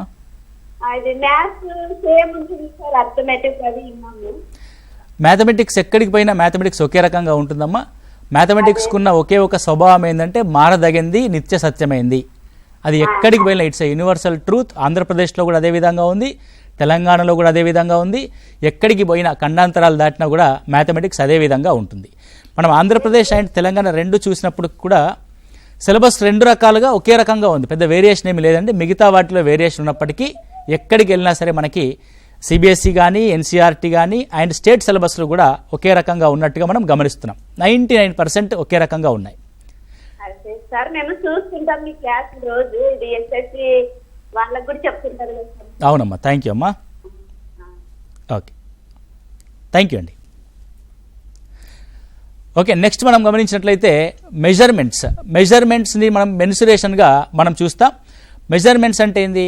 ఫర్ ఎగ్జాంపుల్ ఒక కొలత, ఒక చేయి ఎంత పొడవు ఉంది, ఒక వృత్తం యొక్క దాని సర్కంఫరెన్స్ ఎంత ఉంది, ఒక ఫ్లాట్ చతురస్రాకార ఫ్లాట్ ఉంది, దాని యొక్క వైశాల్యం ఎంత ఉంది, ఒక దీర్ఘ చతురస్రాకారపు నిర్మాణానికి చుట్టూ ముళ్ళకంచె వేయడానికి ఎంత ఖర్చు అవుతుంది. అంటే ఇలాంటి అప్లికేషన్ టైప్ ఆఫ్ క్వశ్చన్స్ మనం ఇక్కడ చూస్తూ ఉన్నాం. దీంట్లో మనకి రెండు రకాల మెజర్మెంట్స్ అనేటివి చూడొచ్చు. ఒకటి 2 డైమెన్షనల్ మెజర్మెంట్, రెండోది 3 డైమెన్షనల్ మెజర్మెంట్. ఇక్కడ ఎస్పెషల్లీ టెట్ పేపర్ 1 ప్రిపేర్ అయ్యే వాళ్ళు మాత్రము 2D మెజర్మెంట్స్ పైన, అంటే 2 డైమెన్షనల్ మెన్సురేషన్ పైన మాత్రమే దృష్టి పెట్టండి. ఎందుకంటే మనకు అది 5th and 6th మనకు ఓన్లీ ఏరియాస్ అండ్ పెరిమీటర్స్ మాత్రమే స్టార్ట్ అయింది. ఆ తర్వాత దాని యొక్క అప్లికేషన్స్ మనకి 9th క్లాస్ 10th క్లాస్లో కొనసాగించబడ్డాయి. అంటే మనకి ఏమన్నాడంటే 5th క్లాస్లో ప్రారంభమైనవి 10th క్లాస్ వరకు ఏవైతే ఉన్నాయో వాటిని మాత్రమే మనము ఆ స్టాండర్డ్లో చదువుకోవాలి అని చెప్పడం జరిగారు. కాబట్టి నెక్స్ట్ చూస్తే పేపర్ 2కి సంబంధించి మీరు 2D మెన్సురేషన్తో పాటు 3 డైమెన్షనల్ మెన్సురేషన్ కూడా చూడవలసి ఉంటుంది టెట్ పేపర్ 2కి సంబంధించి. అంటే 3 డైమెన్షనల్ మెన్సురేషన్ మనకి ఏముంటుందంటే వైశాల్యంతో కొంత ఎత్తైన నిర్మాణాన్ని కనుక తీసుకున్నట్లయితే ఒక ఘనపరిమాణం అనేది ఏర్పడుతుంది. దాంతోపాటు వివిధ రకాల ఉపరితలాలు ఏర్పడతాయి. ఆ ఉపరితలాల వైశాల్యాలకు పైన సంబంధించిన క్వశ్చన్స్ రావడం జరుగుతుంది. ఇప్పుడు మనం 2 డైమెన్షనల్ మెన్సురేషన్ ఏరియాస్ అండ్ పెరిమీటర్స్లో చూసుకున్నట్లయితే త్రిభుజాలపైన ప్రశ్నలు అడుగుతున్నాడు, చతుర్భుజాలపైన ప్రశ్నలు అడుగుతున్నాడు అండ్ వృత్తాలపైన ప్రశ్నలు అడుగుతున్నాడు. పేపర్ 1 వాళ్ళు వీటి మీద ఎక్కువ కాన్సన్ట్రేట్ చేయండి. పేపర్ 2కి సంబంధించి అంటే స్కూల్ అసిస్టెంట్ ప్రిపేర్ అవుతున్న మ్యాథ్స్ అండ్ సైన్స్ అభ్యర్థులు ఇదే త్రిభుజాలు, చతుర్భుజాలు, వృత్తాలతో పాటు 3D ఫిగర్స్ అయిన క్యూబ్, క్యూబాయిడ్, కోన్, శంకువు, స్తూపము, గోళము, అర్ధగోళము వీటన్నిటిపైన కూడా మీరు కాన్సన్ట్రేషన్ చేయాల్సి వస్తుంది. వీటిలో percentages type of application questions, ratio type of application questions కూడా మనకు తీసుకోవడం జరిగింది. ఆ తర్వాత మెన్సురేషన్ తర్వాత మనకి అతి ముఖ్యంగా ఇక మోడర్న్ మ్యాథమెటిక్ కాన్సెప్ట్స్ అంటాం వీటిని. ఇవేంటి అంటే data handling, data applications or data హ్యాండ్లింగ్గా మనం చూస్తాం. దీన్ని సాంఖ్యక శాస్త్రంగా మనం చూడడం జరుగుద్ది. ఒక విషయ సేకరణ ఏ విధంగా జరుగుతుంది, ఆ విషయాన్ని మనం ఏ విధంగా వర్గీకరిస్తాం, వర్గీకృత దత్తాంశం అంటే ఏంటి, అవర్గీకృత దత్తాంశం అంటే ఏంటి, దానిలో ఆ దత్తాంశం ఆధారంగా మనం కనుక్కునే కేంద్రీయ విచలనమాన కొలతలు ఏ విధంగా ఉంటాయి, అంటే యావరేజ్ అంటే ఏంటి, మీన్ అంటే యావరేజ్, దాన్ని సగటు అని అంటాం, మీడియన్ మధ్యగతం, మోడ్ బహుళకం. ఈ 3 అంశాలపైన కాన్సన్ట్రేట్ చేయండి. వీటికి సంబంధించిన వివిధ రకాల పద్ధతులు ఏవైతే ఉన్నాయో వాటి మీద కూడా దృష్టి పెట్టాల్సి ఉంటుంది. అయితే ఈ డాటా హ్యాండ్లింగ్లో పేపర్ 1లో కొంత లిమిటెడ్ వరకు మాత్రమే అడుగుతున్నాడు. ఎక్కువగా ఏమడుగుతున్నాడు అంటే అవర్గీకృత దత్తాంశానికి మాత్రం సంబంధించి అంశాలని మాత్రమే అడుగుతూ ఉండడం జరుగుతుంది.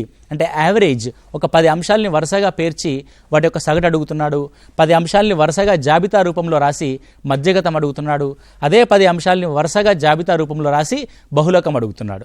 అయితే స్కూల్ అసిస్టెంట్ వాళ్ళకు వచ్చేసరికి అంటే పేపర్ 2 వాళ్ళకు వచ్చేసరికి ఏమడుగుతుందంటే టేబులర్ డాటాకి సంబంధించి, అంటే దీన్ని వర్గీకృత దత్తాంశం అని అంటాం. సో వర్గీకృత దత్తాంశానికి మనము బహుళకం కానీ మధ్యగతం కానీ సగటు కానీ ఏ విధంగా కనుక్కుంటాం, అండ్ ఆ మూడింటి మధ్య ఉన్న సంబంధానికి మీద కూడా క్వశ్చన్ రావడం జరుగుతుంది. కాబట్టి డాటా హ్యాండ్లింగ్లో మీరు వీటిని ఎక్కువగా ఫోకస్ చేయండి. అదేవిధంగా ముఖ్యంగా పేపర్ 1 వాళ్ళకి దీనిపైన గ్రాఫికల్ రిప్రజెంటేషన్ పైన కూడా క్వశ్చన్స్ అడుగుతూ ఉన్నాడు. ఫ్రీక్వెన్సీ కర్వ్ అంటే పౌనపుణ్య బహుభుజి కానీ పౌనపుణ్య వక్రాల గురించి కానీ ఓగైవ్ కర్వ్ గురించి కానీ క్వశ్చన్స్ అడుగుతూ ఉన్నాడు. ఓజైవ్ కర్వ్ గురించి మనకి పేపర్ 2 వాళ్ళకి ఎక్కువ ఇంపార్టెన్స్ ఉంది. పౌనపుణ్య బహుభుజి పౌనపుణ్య వక్రరేఖలకు సంబంధించి పేపర్ 1 వాళ్ళకి ఎక్కువగా దానికి సంబంధించిన అవకాశం అయితే ఎక్కువ, అంటే ఫోకస్ చేయాల్సిన అవసరం అయితే ఉంది. ఆ తర్వాత చూస్తే ఆల్జిబ్రా. ఈ ఆల్జిబ్రాకి సంబంధించి మనం పేపర్ 2ని మాత్రమే కన్సిడర్ చేస్తాం. పేపర్ 1లో ఆల్జిబ్రా అనేది చాలా తక్కువ పరిమాణంలోనే అడుగుతాడు, అడగకుండానే ఉండడానికి ఎక్కువ అవకాశం ఉంది. ఈ ఆల్జిబ్రాలో మనం గమనించినట్లయితే అసలు ఆల్జిబ్రా అంటే ఏంటి అంటే ఏదైనా ఒక మ్యాథమెటికల్ కాంపోనెంట్ని వేరియబుల్స్లో అంటే ఎక్స్ కామ వైలో కానీ ఏ కామ బీల్లో కానీ చెప్పడాన్ని ఏమంటారంటే ఆల్జిబ్రా బీజగణితం అంటాం. సో బీజము అంటే అక్షరం, అంటే గణితాన్ని అక్షర రూపంలో పోల్చడాన్ని గణితాన్ని అక్షర రూపంలో చూపించడాన్ని మనము ఆల్జిబ్రాగా చెప్తాం. దీంట్లో మనకి సమీకరణాలు ఉంటాయి, వర్గ సమీకరణాలు కావచ్చు, లేకపోతే ఏకఘాత సమీకరణాలు కావచ్చు, రేఖీయ సమీకరణాలు అంటాం వాటిని, రేఖీయ సమీకరణాల యొక్క జతలు కావచ్చు, రేఖీయ సమీకరణాల జతలకు సంబంధించి రకాలు ఏ విధంగా ఉంటాయి, వాటి మధ్య కోఎఫిషియెంట్స్ మధ్య రిలేషన్షిప్ పైన కూడా క్వశ్చన్స్ అడగడం జరుగుతూ ఉంది. సో ఆల్జిబ్రా మీద ఎక్కువగా ఫోకస్ చేయండి. దీనికి సంబంధించి డేటా హ్యాండ్లింగ్లోనూ అంటే ఇంక్లూడెడ్గా ఉన్న సబ్జెక్ట్ ఏంటి అంటే ప్రాబబిలిటీని మనం చూస్తాం. So probability it is only for paper 2 వాళ్ళకి సంబంధించింది మాత్రమే ఉంది. పేపర్ 2 వాళ్ళు మీరు ముఖ్యంగా గుర్తుపెట్టుకోవాల్సింది ఏంటంటే మీకు వీటితో పాటు అంటే number system, arithmetic, geometry, mensuration, data handling అంటే స్టాటిస్టిక్స్, ఆల్జిబ్రాతో పాటు ట్రిగోనమెట్రీ కూడా ఉండడం జరిగింది. Trigonometry and applications of trigonometry మీద కూడా మీరు ఫోకస్ చేయాలి. అదేవిధంగా ప్రాబబిలిటీ, కొంత పెర్మిటేషన్స్ అండ్ కాంబినేషన్స్ మీద కూడా ఫోకస్ చేయాల్సి ఉంటుంది. మనకి పేపర్ 2కి సంబంధించి చాలా ముఖ్యమైన అంశం ఏం మెన్షన్ చేశారంటే పేపర్ 2 మీకు 6th నుంచి 8th వరకు సిలబస్ ఇస్తున్నాం, కానీ క్వశ్చన్స్ మాత్రం దాని యొక్క స్థాయి మాత్రం 12th స్టాండర్డ్ వరకు ఇవ్వడం జరుగుతుంది అని మెన్షన్ చేశాడు. So 12th standard intermediate level వరకు, ఇంటర్మీడియట్ సిలబస్ కాదమ్మా, ఇంటర్మీడియట్ లెవెల్ ఆఫ్ క్వశ్చనింగ్ ఉంటుంది. అంటే ఏదైతే 8th క్లాస్ వరకు మనకి ఏదైతే టాపిక్ స్టార్ట్ అవుతాయో వాటిని ఇంటర్మీడియట్ లెవెల్ వరకు మనము చూసుకోవాల్సిన అవసరం ఉంటుంది. సో గతంలో పరీక్ష రాసిన అభ్యర్థులు త్రుటిలో క్వాలిఫై కాకుండా ఉన్న వాళ్ళు కానీ లేకపోతే మార్కులు తక్కువగా వచ్చిన వాళ్ళు కానీ మీ యొక్క ప్రిపరేషన్ని ఈ గతంలో చేసిన పొరపాటుని, గతంలో చేసిన తప్పుల్ని మళ్ళీ పునరావృతం చేయకుండా మీరు కొనసాగించాలని కోరుకుంటున్నాను. మళ్ళీ ఒక కాలర్ని చూద్దాం. Hi sir, very good morning sir. Good morning అమ్మా, చెప్పండి. సార్ మీరు ఇద్దరు లైవ్ లో చెప్పినందుకు అది చాలా మందికి యూస్ఫుల్ గా ఉంటుంది సార్. అలాగే నేను ఏపీ నుండి మాట్లాడుతున్నాను సార్, ఆంధ్ర నుండి. ఆంధ్ర వాళ్ళు అప్లై చేసుకోవడం వల్ల ఎలాంటి ప్రాబ్లం అనేది ఫేస్ చేయగలరా అని అది నేను తెలంగాణలో అప్లై చేస్తున్నాను సార్. ఇది ఫస్ట్ టైం నాది. ఓకే. విత్ ఇన్ 0.5 లో నాకు టెట్ అనేది పోయింది సార్ ఆంధ్రలో. అందుకనే నేను తెలంగాణలో అప్లై చేయాలి అని అనుకుంటున్నాను. ఓకే, మీరు తెలంగాణలో టెట్ అప్లై చేస్తే తెలంగాణ టెట్ కనుక క్వాలిఫై అయ్యారనుకోండి, మీరు తెలంగాణ డిఎస్సి రాయడానికి మాత్రమే ఎలిజిబిలిటీ ఉంటుంది. ఆంధ్రప్రదేశ్లో డిఎస్సి రాయడానికి ఎలిజిబిలిటీ ఉండదు. అండ్ మీరు ఒకవేళ సీటెట్ కనుక రాసినట్లయితే, సీటెట్ క్వాలిఫై అయితే ఏ రాష్ట్రంలోని ఉపాధ్యాయ నియామక పరీక్షకైనా సరే మనం అర్హత సాధిస్తాం. సో మీరు ఒకవేళ ఇప్పుడు మీకు ఆంధ్రప్రదేశ్లో టెట్ అయిపోయింది కాబట్టి డిఎస్సికి అందరు అభ్యర్థులు సన్నద్ధం అవుతున్నారు కాబట్టి మీరు టెట్ క్వాలిఫై అవ్వాలనుకుంటే తెలంగాణలో రాయండి, అభ్యంతరం ఏమీ లేదు. కానీ తెలంగాణ డిఎస్సి రాయాల్సిన పరిస్థితి వస్తే మాత్రం కేవలం 5% మాత్రమే మీరు పోటీ పడాల్సి వస్తుంది. అది ఓపెన్ కేటగిరీకి సంబంధించి 5%. పోస్టుల సంఖ్యను కూడా చూసుకొని రాయండి, నో ప్రాబ్లం. మీకు గత అనుభవం కూడా వస్తుంది. అసలు గతంలో ఆ 0.5 మార్క్స్ ద్వారా మీరు ఎలా కోల్పోయారో ఒకసారి మీరు అనాలిసిస్ చేసుకొని మీరు ప్రిపరేషన్ని ముందుకు తీసుకెళ్ళండి. ఓకేనండి, రైట్ అండి. సో మీరు ఈ విధంగా సో అదేవిధంగా మనం మ్యాథ్స్ కంటెంట్తో పాటు మెథడాలజీ కూడా గమనిస్తే ఇక్కడ ఎక్కువ మంది అభ్యర్థులు పాపం చాలా గందరగోళ పరిస్థితిలోకి నెట్టివేయబడుతున్నారు ఈ మెథడాలజీ వల్ల. ఎందుకంటే చూస్తే మార్కులు చూస్తే 6 మార్కులుగా ఉంది, సిలబస్ చూస్తే చాలా ఎక్కువగా హెవీగా కనబడుతూ ఉంటుంది. ఎందుకంటే బయాలజికల్ మెథడ్స్ చదవాలి, ఫిజికల్ సైన్స్ మెథడాలజీ చదవాలి, మ్యాథమెటిక్స్ మెథడాలజీ కూడా చదవాల్సి ఉంటుంది. ఈ మ్యాథ్స్ అండ్ సైన్స్ అభ్యర్థుల్లో ఒక చిత్రమైన పరిస్థితి. మ్యాథమెటిక్స్ వాళ్ళకేమో ఈ 30 మార్కులు స్ట్రాంగ్గా ఉంటే ఆ సైన్స్కి సంబంధించి 30 మార్కులు చాలా వీక్గా ఉంటున్నారు. అదేవిధంగా బయాలజికల్ సైన్స్ వాళ్ళకి సంబంధించి చూస్తే కేవలం 12+3 15 మార్కులు మాత్రమే స్ట్రాంగ్గా ఉండి మిగిలిన 30+15 45 మార్కులు వీక్ అవుతూ ఉన్నారు ఫిజికల్ సైన్స్ వాళ్ళు కానీ బయాలజికల్ సైన్స్ వాళ్ళు కానీ. కానీ ఏది ఏమైనప్పటికీ మనం ఈ ఫస్ట్ నుంచి 10th క్లాస్ వరకు మ్యాథమెటిక్స్ చదివి ఉన్నాం, బయాలజికల్ సైన్స్ చదివి ఉన్నాము, ఫిజికల్ సైన్స్ చదివి ఉన్నాం. అంటే మనం చిన్నప్పుడు అవి చదువుకోకుండా డైరెక్ట్గా బయాలజీ మాత్రమే చదువుకుంటూ రాలేము కదా. కాబట్టి మీరు ఆ మైండ్ సెట్ మార్చుకోండి. ఫస్ట్ థింగ్ అంటే మీ మైండ్లో ఉన్న భయాన్ని తొలగించండి. అయ్యో నేను బయాలజికల్ సైన్స్ స్టూడెంట్ని, నాకు మ్యాథ్స్ ఎక్కడ వస్తుంది అనుకోకండి. మనందరము 10వ తరగతి వరకు గణితాన్ని చదివి ఉన్నాం, 10వ తరగతి వరకు మంచి స్కోరే చేసి ఉంటాం. జస్ట్ మనం ఆ మరిచిపోయిన ఆ గణితాన్ని కానీ, మరిచిపోయిన ఆ సామాన్య శాస్త్రాన్ని, ఆ బయాలజికల్ సైన్స్ని కానీ మనం రీక్యాప్చురేట్ చేసుకొని ముందుకెళ్తే సరిపోతుంది. దానికి సంబంధించిన స్ట్రాటజిక్గా మీరు ఆలోచించండి, 100% మీరు సక్సెస్ అవుతారు. ఇక మెథడాలజీకి సంబంధించి మీరు గమనించాల్సింది ఏంటంటే సిలబస్ మొత్తం పరిధిని చూస్తే చాలా విస్తృతంగా ఉంది. కానీ గత ప్రశ్నాపత్రాలని పరిశీలిస్తే మాత్రం చాలా లిమిటెడ్ ఏరియా నుంచి, అంటే కోర్ ఏరియా అంటాం దాన్ని, ఆ కోర్ ఏరియా నుంచి మనకి 4 నుంచి 5 ప్రశ్నలు వస్తున్నాయి. అంటే 1-2 ప్రశ్నలు తప్ప ఎక్కువగా 6 మార్కుల పెడగాజీలో 1-2 క్వశ్చన్స్ తప్ప మిగతావంతా కూడా కోర్ ఏరియా నుంచి మాత్రమే రావడం జరుగుతుంది. ఏంటా కోర్ ఏరియా అంటే definitions and nature of subject. అది నేచర్ ఆఫ్ మ్యాథమెటిక్స్ కావచ్చు, నేచర్ ఆఫ్ బయాలజికల్ సైన్స్ కావచ్చు, నేచర్ ఆఫ్ ఫిజికల్ సైన్స్ కావచ్చు, నేచర్ ఆఫ్ సోషల్ స్టడీస్ కావచ్చు. దాని మీద కంపల్సరీ ఒక ప్రశ్న ఉంటుంది. ఆ తర్వాత ఎయిమ్స్ అండ్ ఆబ్జెక్టివ్స్ నుంచి ఒక క్వశ్చన్ అడుగుతున్నాడు. మీరు ఎయిమ్స్ అండ్ ఆబ్జెక్టివ్స్ అనే టాపిక్ని ఇంటర్లింక్ చేసుకుంటూ, అంటే ఒకసారి ఎయిమ్స్ అండ్ ఆబ్జెక్టివ్స్ ఒక సబ్జెక్ట్లో చదివామనుకోండి, మిగతా దానికోసం చదవాల్సిన అవసరం లేదు. కాబట్టి ఎయిమ్స్ అండ్ ఆబ్జెక్టివ్స్ని విస్తృతంగా చదివి మిగతా మెథడాలజీలో దానికి సంబంధించిన వేరియేషన్స్ ఏమైనా ఉన్నాయో ఒకసారి చూసుకొని జస్ట్ సినాప్సిస్ రాసుకుంటే సరిపోద్ది. ఎయిమ్స్ అండ్ ఆబ్జెక్టివ్స్ నుంచి కూడా కంపల్సరీ మనకు ఒక ప్రశ్న రావడం జరుగుతుంది. దాని నుంచి మీరు ఖచ్చితంగా చూడండి. ఆ బ్లూమ్స్ టాక్సానమీ లాంటివన్నీ చూసుకుంటూ వెళ్ళండి. ఆ తర్వాత మెథడ్స్, టీచింగ్ మెథడ్స్ కూడా అన్నిట్లో కామన్గా ఉంటుంది. అనాలిసిస్ మెథడ్ కావచ్చు, ల్యాబొరేటరీ మెథడ్ కావచ్చు, నెక్స్ట్ హ్యూరిస్టిక్ మెథడ్ కావచ్చు, అదేంది అన్వేషణ పద్ధతి అంటాం హ్యూరిస్టిక్ మెథడ్. సో ఆగమన పద్ధతి కావచ్చు, నిగమన పద్ధతి కావచ్చు, లెక్చర్ మెథడ్ కావచ్చు, లెక్చర్ కమ్ డెమాన్స్ట్రేట్ మెథడ్ కావచ్చు, ఇవన్నీ ప్రతి దాంట్లో కూడా కామన్గా ఉంటున్నాయి. కాబట్టి ఆ కామన్గా ఉన్నదంతా కూడా ఒకసారి టచ్ చేస్తే మీకు అన్ని మెథడాలజీలో కూడా సేమ్ టైప్ ఆఫ్ క్వశ్చన్స్ రావడానికి అవకాశం ఉంటుంది. ఆ తర్వాత కరిక్యులం. సో కరిక్యులం విద్యా ప్రణాళికకు సంబంధించి కూడా ప్రతిసారి ప్రశ్న అడుగుతున్నాడు. కాబట్టి విద్యా ప్రణాళిక కరిక్యులంను కూడా చాలా జాగ్రత్తగా చూడండి.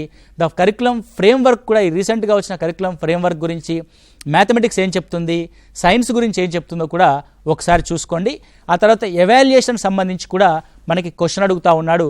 మూల్యాంకనం ఏ విధంగా జరుగుద్ది, మూల్యాంకనంలో రకాలు ఏ విధంగా ఉంటున్నాయి, మూల్యాంకనంలో ఉపయోగించే టూల్స్ అండ్ టెక్నిక్స్ ఏ విధంగా ఉంటున్నాయని కూడా మీరు ఒకసారి చూసుకోండి.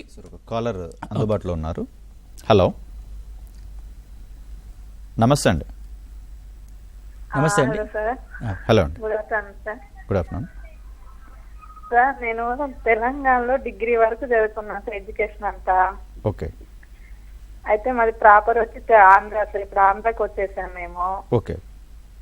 నేను ఇప్పుడు ఆంధ్రాలో మొన్న టెట్ రాస్తే 68 వచ్చాయి, క్వాలిఫై కూడా కాలేదు. ఓకే. నేను ఇప్పుడు టీఎస్ లో రాయడం బెటర్ అంటారా, ఈ ఆంధ్రాలో రాయడం బెటర్ అంటారా? మీరు 1 నుంచి 10వ తరగతి ఎక్కడ చదివారమ్మా? మొత్తం తెలంగాణ సార్, డిగ్రీ వరకు. మీరు తెలంగాణ లోకల్ అవుతారమ్మా. కాబట్టి మీరు తెలంగాణలో డిఎస్సి రాయడమే మంచిది. ఎందుకంటే ఆంధ్రప్రదేశ్ టెట్ తెలంగాణలో లోకల్ అవుతారు మీరు. Okay sir. So Telangana DSC రాయడం మంచిది. అదే సార్, ఇంతకుముందు కాలేజ్ మీరు చెప్పారు కదా తెలంగాణలో రాస్తే మళ్ళీ ఏపీలో రాయకూడదనా అని. మీరు ఏపీకి నాన్ లోకల్ అవుతారు కదా. మీరు ఏపీ టెట్ క్వాలిఫై అయ్యారా? లేదు సార్, రాశాను, కాలేదు. ఓకే. ఇప్పుడు ఏపీ టెట్ లేదు కాబట్టి తెలంగాణలో టెట్ రాసుకోండి. మీరు తెలంగాణ డిఎస్సికి రిజర్వేషన్ ప్రకారం కూడా మీరు ఎలిజిబిలిటీ అవుతారు. సో మీరు తెలంగాణ డిఎస్సికి ఫోకస్ చేయడం కరెక్ట్. మీరు ఏపీలో రాశారనుకోండి, ఏపీలో నాన్ లోకల్ అవుతారు మీరు. ఓకేనమ్మా, రైట్ అండి. ఓకే, ఈ విధంగా మనం మూల్యాంకనం ఒకటి చూసుకుందాం. ఆ తర్వాత విద్యా ప్రణాళిక ఉంటుంది, ప్లానింగ్. ఓకేనండి, అంటే క్లాస్ రూమ్ ప్లాన్, అంటే ఒక లెసన్ ప్లాన్ ఏ విధంగా ఉంటుంది, యూనిట్ ప్లాన్ ఏ విధంగా ఉంటుంది, వార్షిక ప్రణాళిక ఏ విధంగా ఉంటుంది అని ఈ 3 ప్లాన్స్కి సంబంధించి చూసుకోండి. ఈ చూసుకుంటే సరిపోతుంది. మీరు మెథడాలజీకి సంబంధించి ఎక్కువగా దానికి అనవసరంగా దానికి ఎక్కువ బ్యాగేజ్ మోయకండి. ఎందుకంటే మార్కులు తక్కువగా ఉన్నప్పుడు మనము అనవసరమైన బ్యాగేజ్ మోసుకోవడం కంటే దాన్ని డిఎస్సికి చాలా డెప్త్గా చదువుకోవడానికి ప్లాన్ చేసుకోండి. మీరు టెట్లో క్వాలిఫై అవ్వాలంటే చివరిగా ఒక మంచి మాట ఏంటంటే, మీరు టెట్ క్వాలిఫై అవ్వాలనుకుంటున్నారు కాబట్టి మీరు ఫోకస్ చేయాల్సిన అంశాలు ఏంటి అని అంటే, ఫస్ట్ థింగ్ మీ యొక్క ఓన్ సబ్జెక్ట్. ఒక మ్యాథ్స్ అండ్ సైన్స్ వాళ్ళు క్వాలిఫై అవ్వాలంటే మ్యాథమెటిక్స్ పైన ఫోకస్ చేయండి. సైన్స్ వాళ్ళైనా సరే, మ్యాథ్స్ వాళ్ళైనా సరే. అండ్ బయాలజికల్ సైన్స్, ఎందుకంటే బయాలజికల్ సైన్స్ మనకు 12 మార్కులకు వస్తాయి. సో ఇవి 30 + 12 + 3 మార్క్స్ మెథడాలజీ, అంటే 45 మార్క్స్ ఇక్కడ నుంచే వస్తాయి. ఆ తర్వాత psychology, child development and pedagogy అంటాం, అదొక 30 మార్కులు. అండ్ తెలుగు. సో తెలుగు కూడా చాలా లాస్ట్ టైం అయితే తెలుగు నుంచి చాలా క్లిష్టమైన ప్రశ్నలే వచ్చాయి. సో తెలుగు మీద కూడా ఎక్కువగా ఫోకస్ చేయండి. సో ఇలా మ్యాథ్స్ వాళ్ళు ఫిజికల్ సైన్స్ చదువుదామనో మ్యాథ్స్ చదువుదామనో టైం వేస్ట్ చేసుకోవడం కంటే మీ యొక్క ఓన్ సబ్జెక్ట్ మీద ఎక్కువ గ్రిప్ సంపాదించడానికి ప్రయత్నం చేయండి. గతంలో వచ్చిన ప్రశ్నాపత్రాలని ఖచ్చితంగా స్టడీ చేయండి. వాటికి తగ్గట్టుగానే మీ యొక్క ప్రిపరేషన్ స్ట్రాటజీని మొదలు పెట్టండి. మీరు ఈ టెట్లో 100% క్వాలిఫై అయ్యి మంచి మార్కుల్ని సాధించి రాబోయే ఉపాధ్యాయ ఎంపిక పరీక్షలో విజయం సాధిస్తారని మనస్ఫూర్తిగా కోరుకుంటున్నాను. టీశాట్ వారు అందిస్తున్న వివిధ విద్యా కార్యక్రమాలని మీరు చూస్తూ మీ యొక్క విజయంలో మా యొక్క టీశాట్ యొక్క ప్రాముఖ్యతను కూడా గుర్తిస్తారని మనస్ఫూర్తిగా కోరుకుంటూ థ్యాంక్ యూ. నమస్తే. Thank you sir.